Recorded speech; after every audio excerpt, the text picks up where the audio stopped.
Hey, everybody, and welcome to this episode of Talking with Coach Troy, where I talk to really interesting people about what they're doing in their daily lives, whether it's relative to endurance training, fitness training, business, whatever it might be. And today, my guest is Karen Duggs. Karen, good to see you. Hi, great to see you too. Thanks for joining me today. So, Karen, you and I have known each other for a long time. You are still with the company that I was aware of a long time ago, Flexible Warrior. And we partnered at that time, gosh, must have been about, 15 years ago now, 12 to 15 years ago? I'm forgetting Yeah, time. probably. I actually, just for fun, dug out the archives. Gosh, that's right. So yeah, I would say probably 13, 14 years ago was volume one. Yeah. But yes, still at Flexible Warrior. And yeah, I probably founded that a couple years prior to us working together. So it's been a journey. The fitness industry is ever evolving, isn't it? Oh, I know. Well, that was really innovative of you, I think, to create this series of workout videos that incorporated yoga for endurance athletes. So that was just a really smart thing. And I know a lot of Spinnerville's customers around the world were using your videos as well. So let's talk a little bit about your background. So how did you get into that, first of all? How did you get into being a video personality / yoga instructor? Well, gosh, it really goes back. My history goes way back to high school. So that's when I really started in the fitness industry. And then I was very fortunate in my 20s to work at Canyon Ranch, which there is one in Arizona as well. But I worked at the one in the Berkshires for a couple of years. It's a resort kind of spa and incredible place. So I was very blessed to work there. That really launched me into like more the professional side of things. In early years from high school through college, I was just sort of doing the aerobics and all of the stuff that was sort of trendy at that time. And then got into cycling and spinning and that sort of thing. And, and running. And I unfortunately at that time was diagnosed with an autoimmune disease. And I don't know if you and I had ever really talked about this, but that really, it's kind of stopped me in my tracks. And then I needed to start to integrate yoga into my routine and stop kind of training really hard for a little while anyway.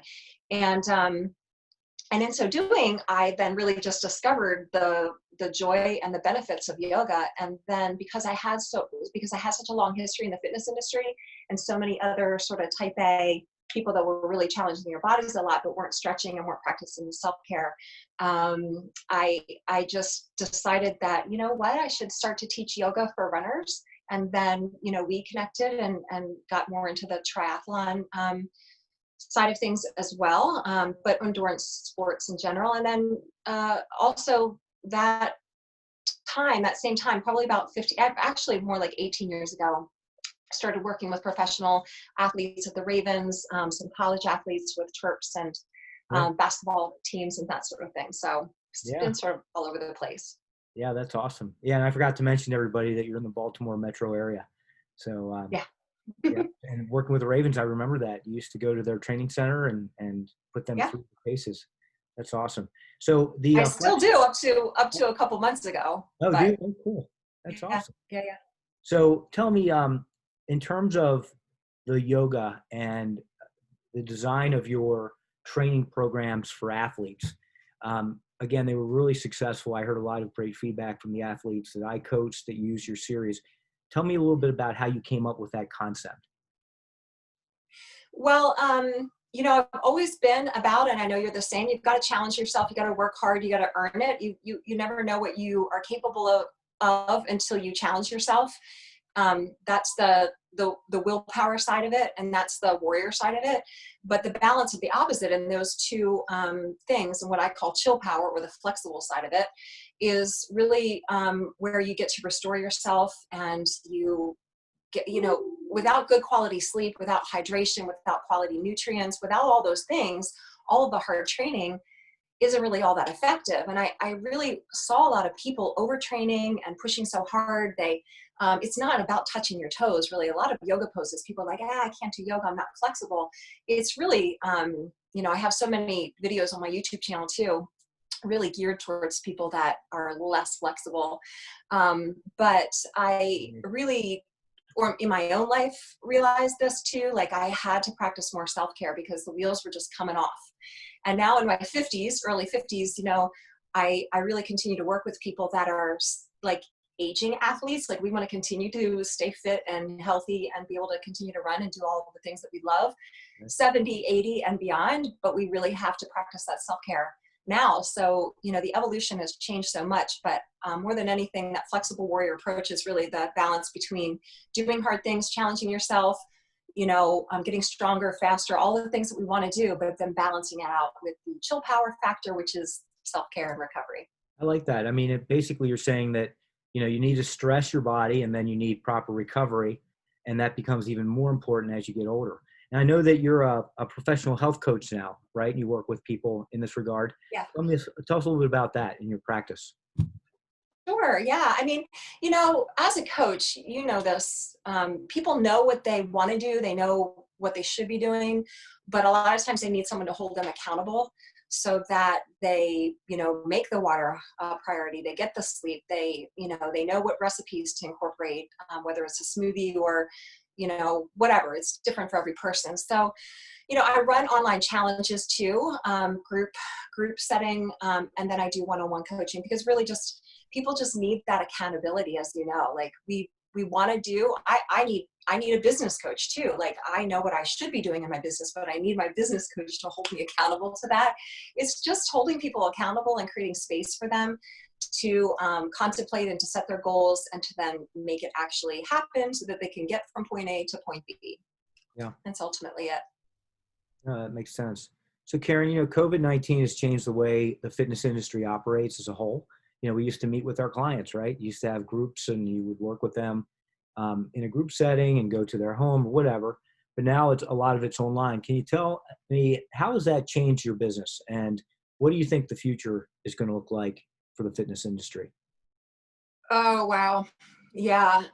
Well, I was scrambling quite a bit about 2 months ago. I was fortunate in the way, I don't know if you want to call it, I don't really necessarily believe in luck, but I was fortunate in the way that I had been online, probably as you have been, for quite a while, for years. And so I was already had a presence on my YouTube channel and with my website and online coaching via FaceTime and YouTube and Skype and that sort of thing. The Zoom thing I hadn't really quite delved into aside from intaking, you know, information from it, but that I think created an opportunity for a lot of us. You know, I think I like it for the most part, but it's also really challenging. I also really love to be in front of people. I guess the great thing is that we can reach more people. So that's nice. I don't think it's going to change much. I mean, now that a lot of people have sort of gone into this online coaching, we see what's possible with it. I don't know that how much will go back. It will be interesting to see. I like it, but I also really miss people in person. So I'm excited when I can see some of my clients in person again. Yeah, no, I hear you. And will you try to gradually go back to the old model, do you think? And like a hybrid where you'll work with people via Zoom, but also have some classes that you'll teach? I hope so. I hope so. I'm not quite there just yet, although I was just approached about doing like an outdoor yoga thing since it is summertime. So that's a possibility.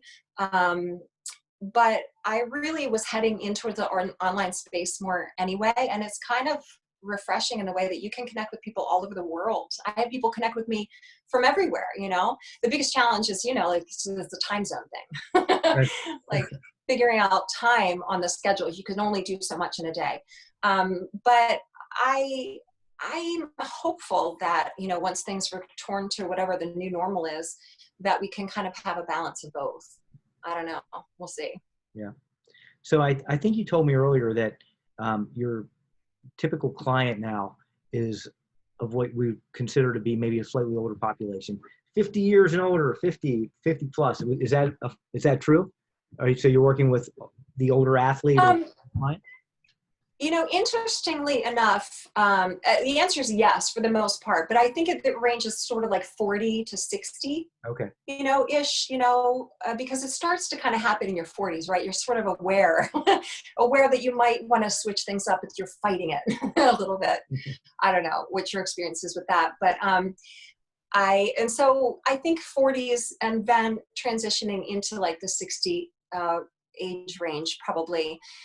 For women, hormones come into balance too. Well, of course, for men as well. It's all an ever-changing thing.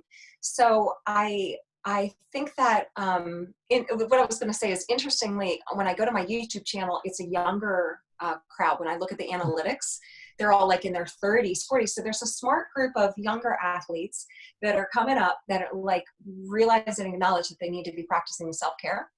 I don't know. But I definitely have my one-on-one clients are a lot of 40 to 50-ish because, that's where I am. So I guess that makes sense. Sure. No, it definitely makes sense. And like you were saying, I think we all, as we get older, especially if you were a former athlete, you're so used to pushing yourself hard. And sometimes you need somebody to say, hey, you got to slow down.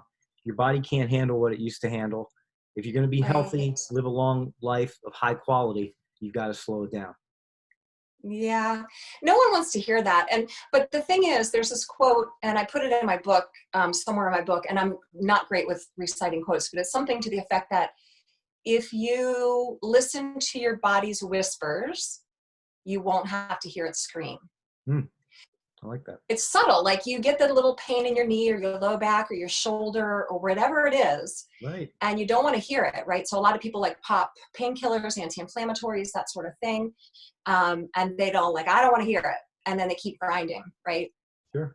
And then the subtle whisper becomes louder and louder and louder until it becomes like, okay, there's no denying there's either stress fracture or you have full-on plantar fasciitis at this point, or whatever it is. Right. And had we backed up like 3 months and just listened to the subtle whispers and maybe did a little bit of something different, it could have been avoided to have this full-blown now you're completely sidelined for a month or two, and no one likes that. That's miserable.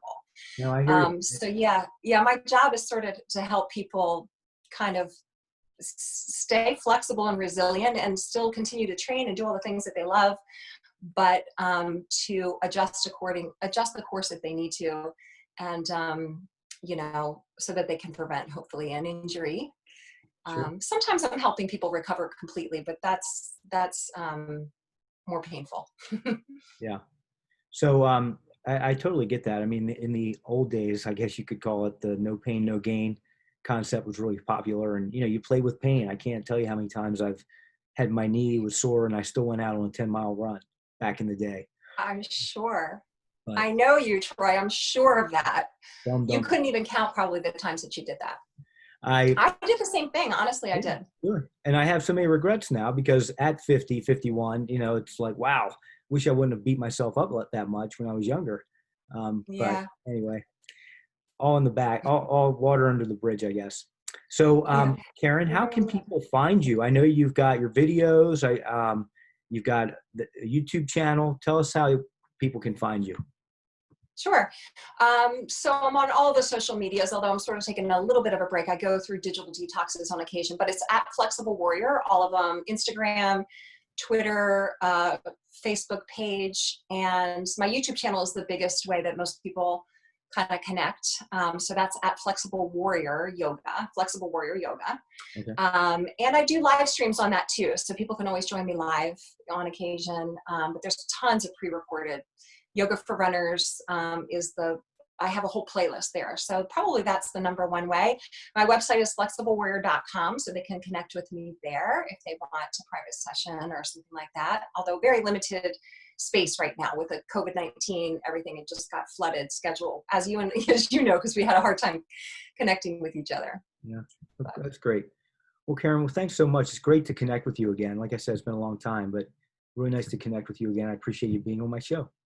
Yeah, it was awesome to see you, Troy. Hopefully we'll get together in person someday. Yep, definitely. Well, everybody, thanks for signing on and checking out this podcast. Be sure you sign on to others where I continue to interview really interesting people in the world of endurance, sports, and business. Until next time, train safe and train smart.